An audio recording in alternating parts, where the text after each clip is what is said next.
Okay. Good morning, everyone. So, in the previous class, we have discussed the concepts regarding to the controllability and observability. Okay. Before entering into the problems to solve the controllability and observability, a small topic is pending in third unit. So, for today's class, let us complete this small topic, and then we will move into the problems regarding to the controllability and observability. Okay, so the next concept we are going to discuss is the relationship between the controllability, observability, and transfer function. Relationship between controllability, observability, and transfer functions. Okay, so this particular topic is going to discuss about the cancellation of the pole zero plots. That means this controllability and observability, that means to determine whether the system is controllable or observable, certain constraints has to be satisfied. What are those satisfied, and what are the satisfactions has to be applied to the transfer function also. Applied to the transfer function also. That means in general,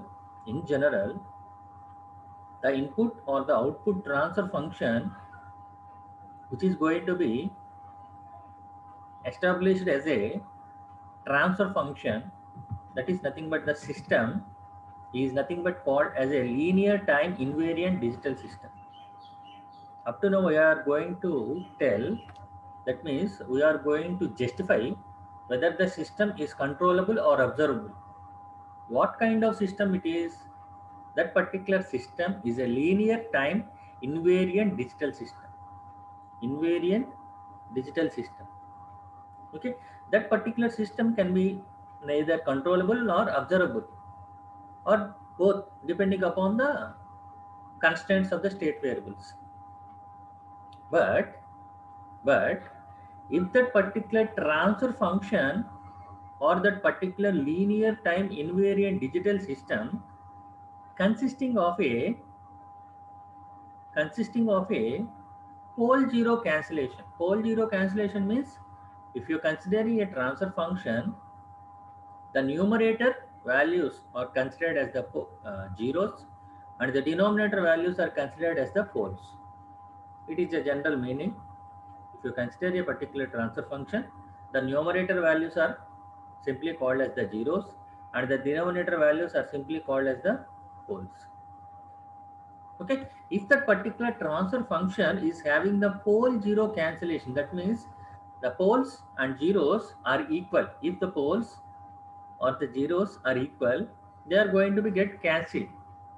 So if a particular transfer function is going to establish or experience these kind of pole zero cancellation, then that particular system, whether it may be a linear time invariant digital system or variant digital system, that particular digital system is said to be not a controllable or observable system. That means if this particular transfer function will not experience, is not going to experience any pole zero cancellation, then that particular system can be completely said as a controllable or observable system. But if it is going to experience any pole zero cancellation, then that particular system is not able to justify as a controllable and observable system.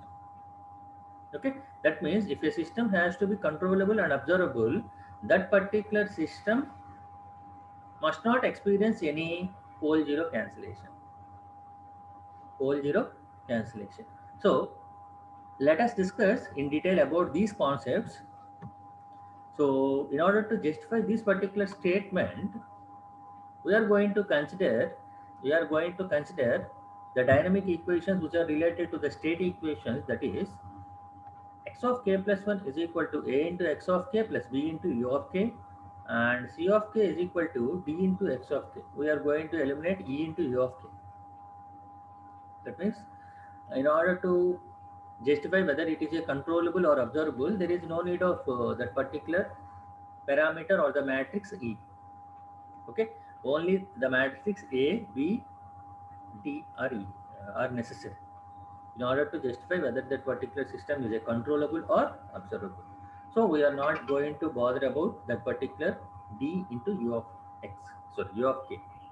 So the dynamic equations we are having in front of us is x of k plus 1 is equal to a into x of k plus b into u of k, and c of k is equal to d into x of k.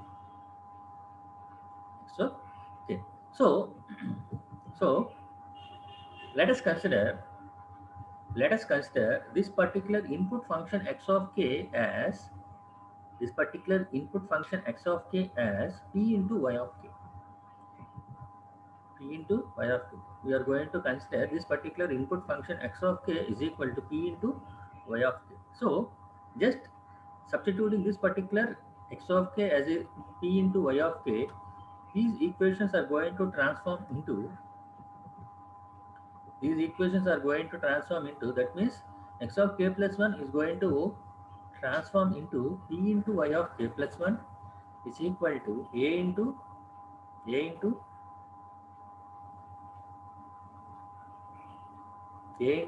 p into y of k plus b into u of k, u of k. And similarly, c of k can be taken as d into p into y of k, of k. So this Cp can be taken as f. It is another matter. Therefore, converting this particular value to this side, that means taking this particular p value to this side, this y of k plus 1 is going to written as p inverse. That means this particular p is going to transform to here. So p inverse into a into p into y of k plus p inverse into b into u of k. Therefore, it can be written as y of k plus 1 is equal to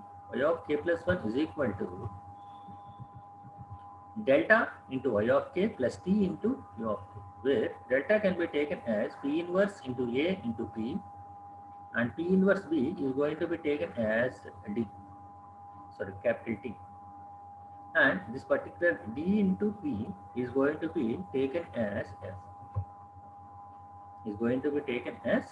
where delta is nothing but called as the diagonal matrix.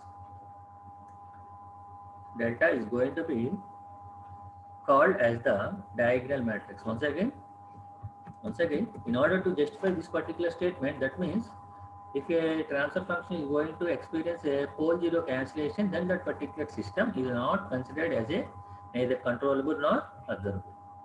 Okay. So in order to justify that particular statement, we are going to consider the dynamic equations we are having for a state variable representation, that is x of k plus 1 is equal to a into x of k plus b into u of k, and c of k is equal to d into x of k. So A, B, D matrices are used so in order to determine whether the system is a controllable or observable. Okay. So in this one, let us consider this particular input function x of k as p into y of k. So just substituting this p into y of k in this fundamental dynamic equations, we are going to transform this particular equations into p into y of k plus 1 is equal to a into p into y of k plus b into u of k. So, so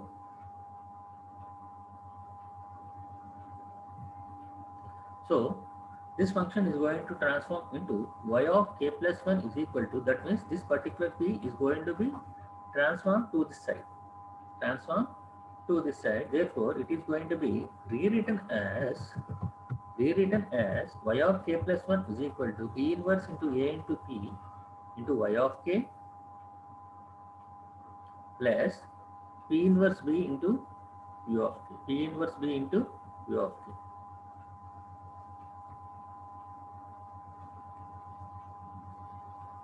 So y of k plus 1 is going to be written as delta into y of k plus t into u of k. where delta is nothing but P inverse into A into P, and P inverse B is going to be considered as capital T, and the output function C of k is going to be written as D into P into Y of k. Therefore, C of k is going to be written as F into Y of k, where D into P is called as D into P is called as F. It is going to be considered as F. F into Y of k. Okay, where this particular delta is considered as the diagonal matrix. This particular delta is considered as the diagonal matrix. Okay, therefore, therefore, this particular function y of k plus 1, when you considered about the ith matrix, this particular equation is going to be transformed into yi of k plus 1 is equal to yi of k plus 1 is equal to zi of yi of k plus ri into u of k. Ri into u of k. That means this particular delta is nothing but, that means this particular delta is a diagonal matrix which is consisting of an order I. So, with respect to the ith matrix, this particular equation is going to be transformed into yi of k plus 1 is equal to zi yi of k plus ri into u of k. That means this particular zi is nothing but called as the ith eigenvalue of capital A. This zi is nothing but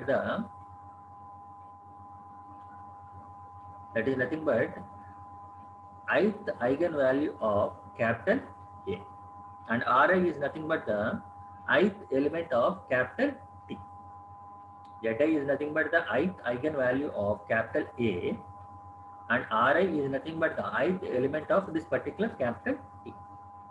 So just applying the Z transform for this particular function, that means this particular equation 5, we are going to get z into yi of z is equal to zi into yi of z plus ra into u of z. Just applying the simple Z transform, this is basic equation, we are going to get z into yi of z is equal to zi into yi of z plus ra into u of z.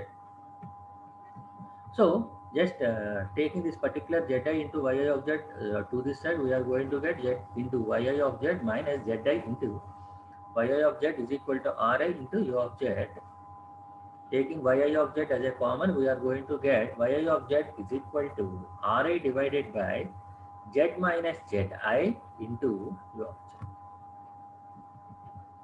z. yi of z is equal to Ra divided by z minus z into u of z. And similarly, just applying the Z transform to this particular output equation in terms of the ith matrix, applying the Z transform to this particular output equation in terms of the ith matrix, we are going to get Cz is equal to F into Y of Z, where F is nothing but D into P. So C of Z is equal to D into P into Y of Z. So this particular matrix D can be represented as a row matrix, that is D1, D2 and so on up to Dn, and F is going to be represented, that is nothing but the product of D into P. It is going to be represented as F1, F2 so on up to Fn. So in terms of the matrix, or nothing but just multiplication product, we are going to represent C of Z as F1, F2 and so on up to Fn, that is nothing but D into P, and Y of Z is going to be obtained here as, we have obtained the value of Y of Z as Ra divided by Z minus Zi. So just substituting this particular value in the matrix form, we are going to get R1 divided by Z minus Z1, R2 divided by Z minus Z2 and so on up to Rn divided by Z minus Zn into U of Z. So if you consider about a summand function, we are going to give C of z divided by U of z. That means this U of z is going to be converted or taken to this side, LHS side. We are going to get C of z divided by U of z is equal to sigma I is equal to 1 to n Fi into Ri divided by z minus z. Sigma I is equal to 1 to n Fi into Ra divided by z minus z. Okay, so this is the transfer function which is going to be represents the time, that is the linear time invariant discrete or digital system, and if this particular system is completely observable or controllable, then the transfer function does not have any pole zero cancellations. That means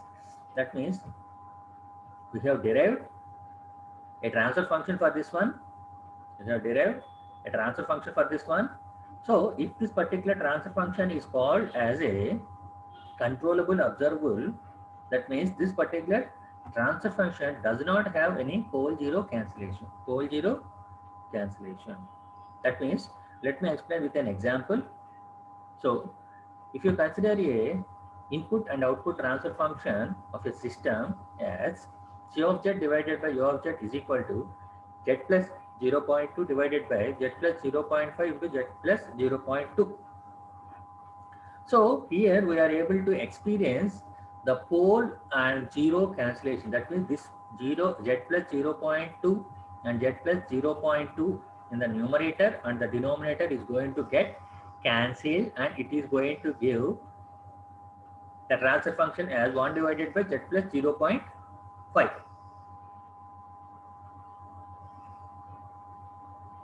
One divided by z plus 0.5. That means there is going to experience the poles and zero cancellation.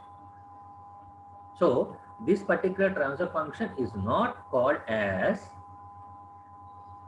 a controllable or observable function. Is not going to consider it as a controllable and observable. Why? Because it is going to experience the pole and zero cancellation. So one more example, the C of z divided by U of z, let us consider as another transfer function. C of z divided by U of z is equal to z minus 1 divided by z square plus minus 2z plus 1. Z minus 1 divided by z square minus 2z plus 1. That is equal to z minus 1 divided by z minus 1 whole square. So cancellation of z minus 1 in the numerator as well as in the denominator, we are going to get 1 divided by z minus 1. 1 divided by z minus 1. That means there exists a cancellation of the pole at 0 in this particular transfer function. So in this case also, we are going to experience the poles and zero cancellation. So this particular transfer function is not called as a controllable and observable function. Is not going to consider as a controllable and observable function. That means this particular topic is going to frame the relationship between the controllability, observability and transfer function. That means if a particular system is going to be represented as a transfer function, is going to be considered as a transfer function, and in that particular transfer function we are going to have any poles and zero cancellation, then that particular transfer function or the system related by the transfer function is not called as a controllable and observable. Controllable and observable. Okay, so make sure about these particular things. That means in your regular examinations, if you are able to experience these kind of transfer functions, we are going to just applying the matrices and applying the calculations. That means we are going to develop the S matrix for the controllable and L matrix for the observable, and we are going to calculate or equate the determinant values of that particular matrix, and if that particular determinant matrix are non-zero, then we are going to say simply it is a controllable or observable, depending upon the controllability and observability conditions. But before going to the development of the matrix, just check whether that particular transfer function is going to have any pole zero cancellation. If that particular transfer function is having any pole zero cancellation, then you can blindly tell that that particular system is not a controllable and observable system. It is not considered as a controllable and observable system. Okay, simply and blindly you can. Okay, so this is the relationship which is going to represent the input and output functions. So this is the equation which is going to be represented by the ith values. Yi of k plus 1 is equal to Zi into yi of k plus Ra into u of k. So applying the Z transform for this particular basic equation, we are going to get Z into yi of z is equal to Zi into yi of z plus Ra into u of z. So equating the yi of z, we are going to have Ra divided by z minus Zi into u of z.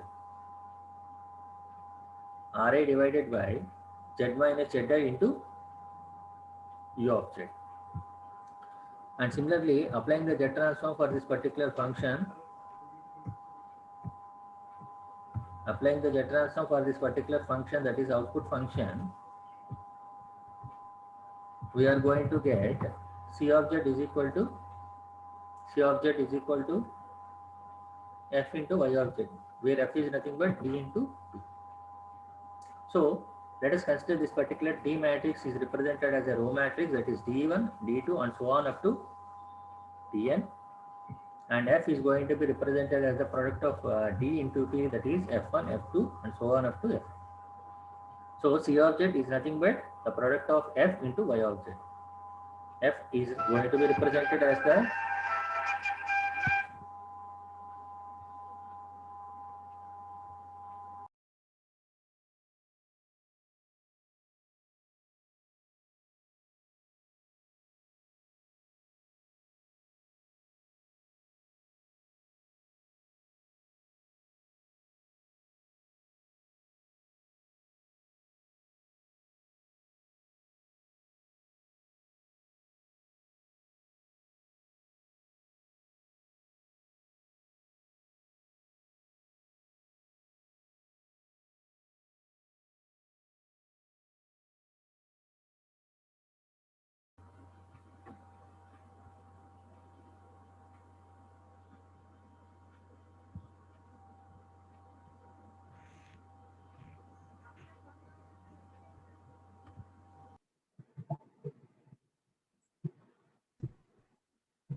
roll number 212, please mute yourself. Roll number 212, please mute yourself.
Sorry for the inconvenience.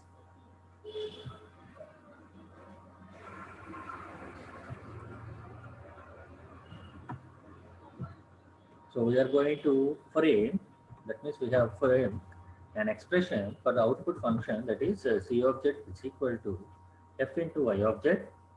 C object is equal to f into y object.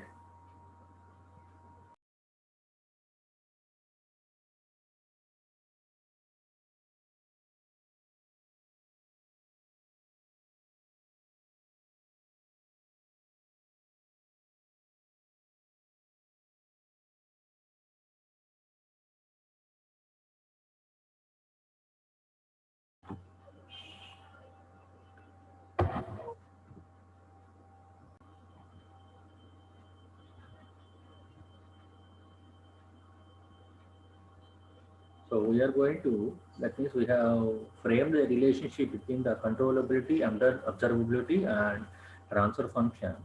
Okay, that means we have framed the expression for this one.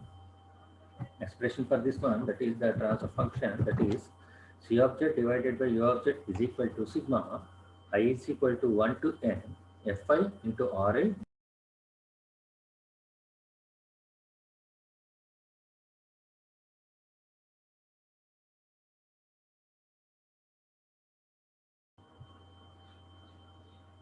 Okay, a lot of disturbance is going to be happen.